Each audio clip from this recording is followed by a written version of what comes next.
until very recently, there was very little hard data as to what had been happening with the extractive industries in Papua New Guinea.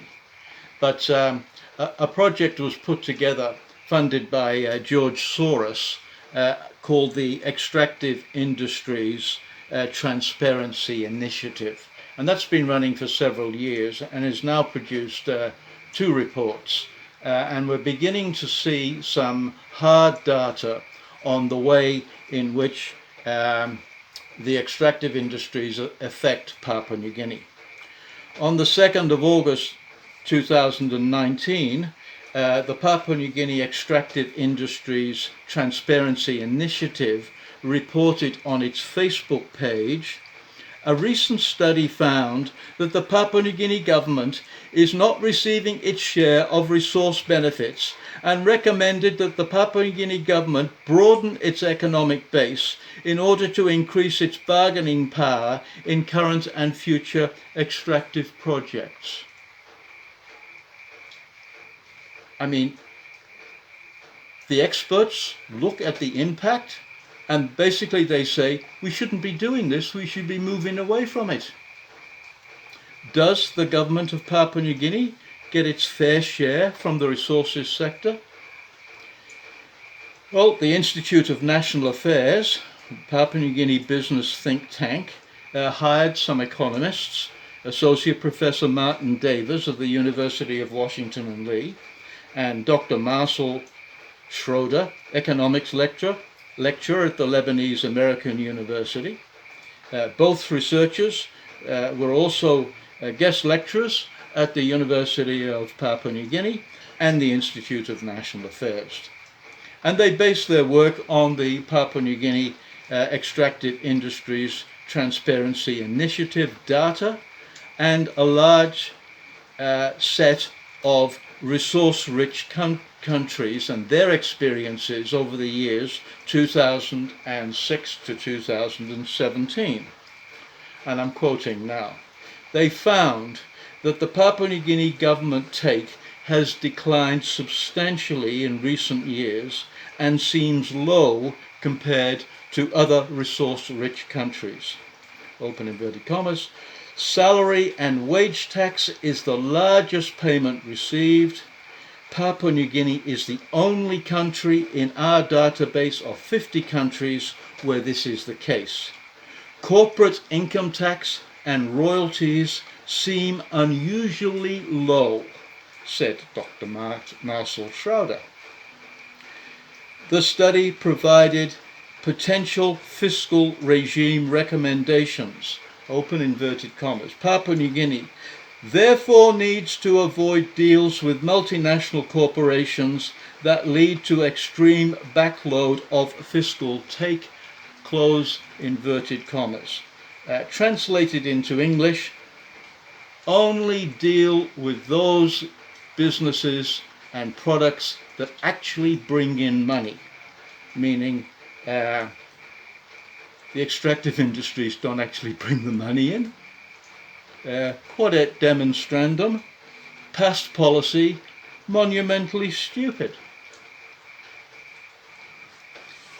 Let's now look at the failure of the Pyongyang LNG extraction and pipeline negotiations. As I've said, Pyongyang is in the western province. Its planned route is to pump the gas, or allow the gas come out of the ground over near Nomad, put it into a pipeline across the northern plain behind Mount Vasavi, and take it to Moro and then down the Kakori Valley.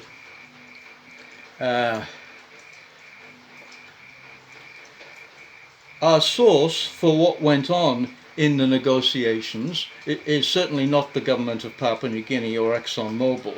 It's a man called Justin Kalpaharapi. Facebook, 3rd of February 2020, and he talks about the Pyongyang negotiations. Now, we've no way of knowing that what Justin says is actually true, but it certainly rings true, and it's worthwhile stating or restating.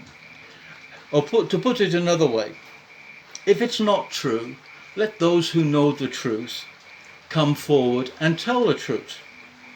Justin asserts some of the negotiation points that could not be agreed as follows. The state take. Exxon wanted 55%. The government wanted 65%. Royalty. Exxon wanted 2% gross. The government wanted 2% net. Development levy. Again, Exxon wanted 2% gross. Papua New Guinea government wanted 2% net. The construction period import duty. So during the construction period, a lot of material comes in. Normally that would be subject to an import duty. Exxon wanted duty exempt. Government said no, duty applies. Same with GST. If you bring something in, you've got to pay GST on it. Thank you very much. Exxon wanted GST exempt, and the government said no, GST has got to be levied. The domestic market option. Gas price upstream. Exxon wanted US dollars 0.9, and the government wanted it a bit cheaper, $2 US at the going rate. The domestic market option gas price downstream. The Exxon offered a series of things, but it offered 3.9 US dollars, and the government didn't really have a response on that. Exxon also offered a royalty and development levy of 130 million kina. I mean, please, who wants to deal in kina when everything's being sold in US dollars? Exxon offered state participation on commercial terms, and participation with LNG tankers on commercial terms, and pipeline ownership on commercial terms. In other words, no one is talking carried equity here. And again, small gas, which I imagine is small gas being led off to the Papua New Guinea economy. Exxon again offered small commercial terms. License fees. Papua New Guinea government wanted 100 million US, and the social levy, the Papua New Guinea government wanted 2% project costs. Now, I think one of the things we notice about the difference between what was allegedly offered and by both sides, and certainly from the point of view of the Papua New Guinea government, that the Papua New Guinea government is not being radical. It's being commercial. It's upping the ante somewhat, but it's not, by no means is it being radical. And we do know that the previous LNG Papua New Guinea negotiations, that is the gas that comes down from Morrow and goes to Port Moresby, we know that that project, the original project,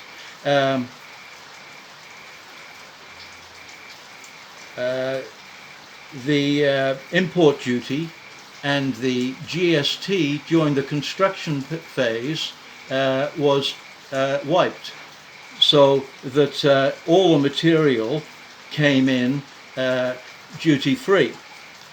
So that was a huge loss to the state in billions, and would have left a hole in the budget, and is cash in the pocket for Exxon shareholders, because tax delayed is money saved.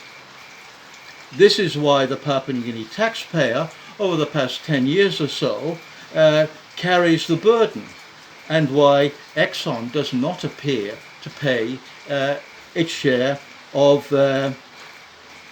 tax compared to what ordinary Papua New Guineans have to pay. What was the effect of the negotiations over PNG LNG. Overall, PNG LNG oil search wrecked the Papua New Guinea economy. We are now bankrupt. Quote from the ETI professor hired by INA: avoid deals with multinational corporations, only do deals that bring in hard cash. That's the implication. So, why did we get it so wrong? What went wrong?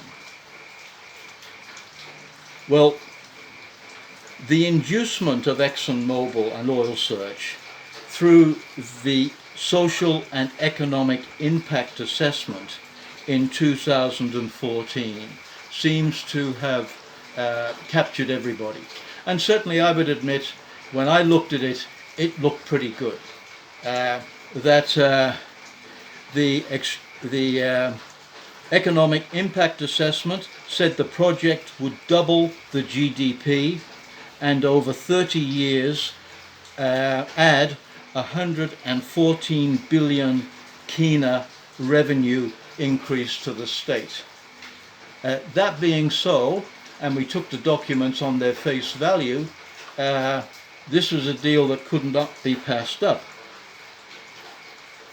But the problem was, as we've now found out, that the economic impact assessment was wrong, and the figures have been reviewed and have been criticised, and there's a website there, png.economics.org, current research papers on Papua New Guinea, that presents the case as to why that assessment was wrong. Let's now look at the overall context in Papua New Guinea. Papua New Guinea does not have the capacity to properly evaluate and administer complex projects. Why? The oil and gas industry in Papua New Guinea is governed principally by the Oil and Gas Act 1998 and overseen by the Department of Petroleum and Energy. DPE, Department of Petroleum and Energy, is chronically under-resourced and lacking in capacity, and as the ETI reviewers point out, doesn't even have a web page. It is no match for the LNG majors and is walked over so as to leave Papua New Guinea completely vulnerable. We don't have the capacity to regulate these big companies. Papua New Guinea, LNG PNG failed to benefit Papua New Guinea, and really the country is bankrupt. We've been waiting and waiting and waiting for the money to come in, and that has just not happened. All mining and extractive payments are in US dollars, but the kina is worth nothing. So if all our stuff is going out, and it's not just oil, gas, gold, copper, nickel, etc. It's also coffee and cocoa, etc. They all go out, and they're all denominated in US dollars. Where are the US dollars? The US dollars are certainly not in Papua New Guinea, because if we had US dollars in Papua New Guinea, the kina would be something like the value of the US dollar.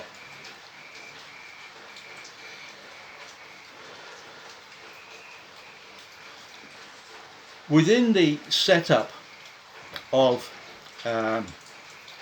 PNG LNG, there's a company called Gloco PNG. Gloco PNG. We only found this out last year when it was referred to in the Extractive Industries Review. LNG Global Company LLC, and if you type that into Bloomberg.com, you will find that it is in the Bahama Islands. The 2018 ETI report at page 142 says it handles gross revenue sales. So all the sales of LNG don't come to Papua New Guinea, they go to the Bahamas, which is in the Caribbean. And the ETI report of 2018 describes it as a pass-through entity. Pass-through entity is in inverted commas. ExxonMobil describes it as an established, jointly owned marketing and borrowing company. Gloco PNG was used to facilitate the USB loan for the purchase of oil shares. And there's a quotation there. For payment direction used to facilitate the UBS loan for the purchase of oil search shares, deed between the state and the National Petroleum Company of PNG Croton Limited, Papua New Guinea Liquefied Natural Gas Globe Company LDC, and UBS AG Australia. And that's all to be found at pngicentral.org, who've done research on the UBS revenue diagram. And what you can see about that is that Gloco is central to the transactions that were associated with the UBS payments. On the 7th of December 2009, and we're quoting from another document, the Tokyo Electric Power Company, Incorporated TEPCO, has today executed an LNG sale and purchase agreement with Papua New Guinea Liquid Naturalized Gas Global Company, that's Gloco PNG, in the Bahamas. Sale and purchase agreement, seller of LNG from the Papua New Guinea LNG project.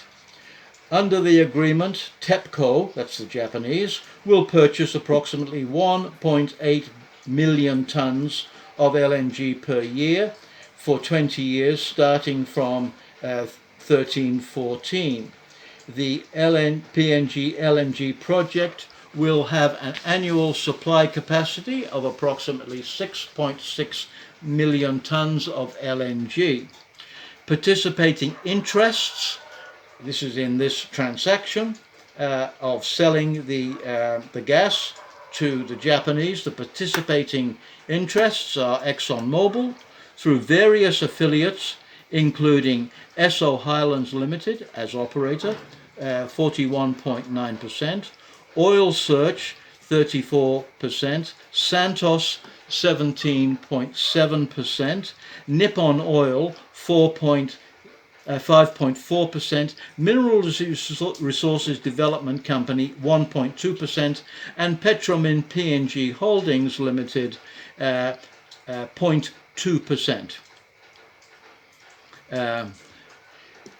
If you are selling a product from Papua New Guinea to Japan, why is the transaction done in the Bahamas, in the Caribbean Sea? There you go, that's a question. Papua New Guinea landowners in the past 30 years have expelled two of the world's largest mining companies. Rio Tinto Zinc, a British company, was expelled from Bougainville by force of arms in a civil war. BHP, as the fallout from an adverse environmental litigation over the Oktedi mine, left Papua New Guinea, and the mine had to be taken over by the Papua New Guinea government. ExxonMobil and Oil Search are in a similar situation because they have a host of badly managed legacy unresolved issues in a geographic area that may only be described as the Afghanistan of the South Pacific. And they face the Huli people, who have a reputation for being robust. And the current Prime Minister is one of the leaders of the Huli people. Yeah.